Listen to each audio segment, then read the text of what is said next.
الله أكبر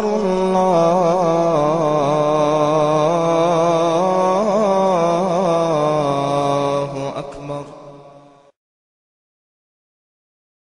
صلاة الفجر أيها المؤمنون المحافظة عليها جماعة في مساجد المسلمين للرجال دلالة على البراءة من النفاق. قال عليه الصلاة والسلام: ليس صلاة أثقل على المنافقين من الفجر والعشاء ولو يعلمون ما فيهما لأتوهما ولو حبوا.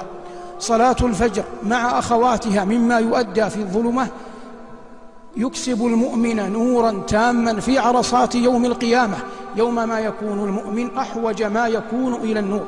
قال عليه الصلاة والسلام: بشر المشائين في الظلم بالنور التام يوم القيامة.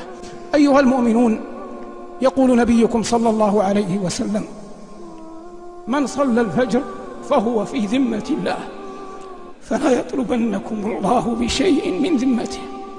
إن أعظم ما يقف به المؤمن على هدي محمد صلى الله عليه وسلم أن يعلم أن النبي عليه الصلاة والسلام مات وهو محافظا على هذه الصلاة وغيرها أعظم حفظ، حتى إنه قال في السنة القبلية التي قبلها: ركعتا الفجر خير من الدنيا وما فيها.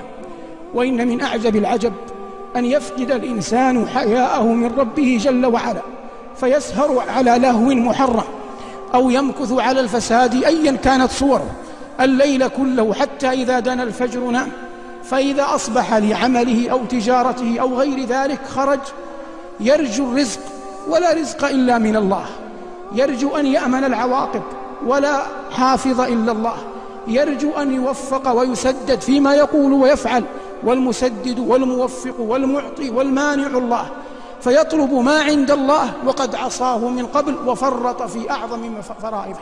يقول الله تبارك وتعالى: أمن هذا الذي هو جند لكم ينصركم من دون الرحمن إن الكافرون إلا في غرور، أمن هذا الذي يرزقكم إن أمسك رزقه بل لجوا في عتو ونفور، أفمن يمشي مكبا على وجهه أهدى أمن يمشي سويا على صراط مستقيم.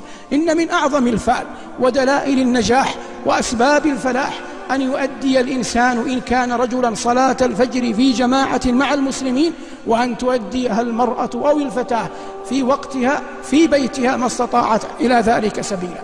فأداء صلاة الفجر نوع من السكينة والإطمئنان وأمان، ويقع المؤمن في ذمة الله. وليس المراد أن يكون المؤمن في ذمة الله أنه لا يصيبه أذى، هذا لا يمكن أن يثبت لا عقلا ولا نقلا، فإن النبي عليه الصلاة والسلام صلى الفجر يوم أحد ومع ذلك كسرت رباعيته وشج رأسه وأدمي عليه الصلاة والسلام. ولكن المقصود أن الإنسان إذا بقي يبقى على خير وعافية، وإن قبض يقبض وقد كان في ذمة رب العالمين جل جلاله، والله تبارك وتعالى خير الحافظين. فكل سبب أدى إلى المحافظة عليها يجب أن يشرع المؤمن ويسعى إليه، وكل سبب أعاق عنها أو حرم منها أو منع إياها فيجب على المؤمن أن ينأى بنفسه عنه ويتجنبه، لأنه لا جمع بين الاثنين، لا يمكن أن يتم الأمران سويا.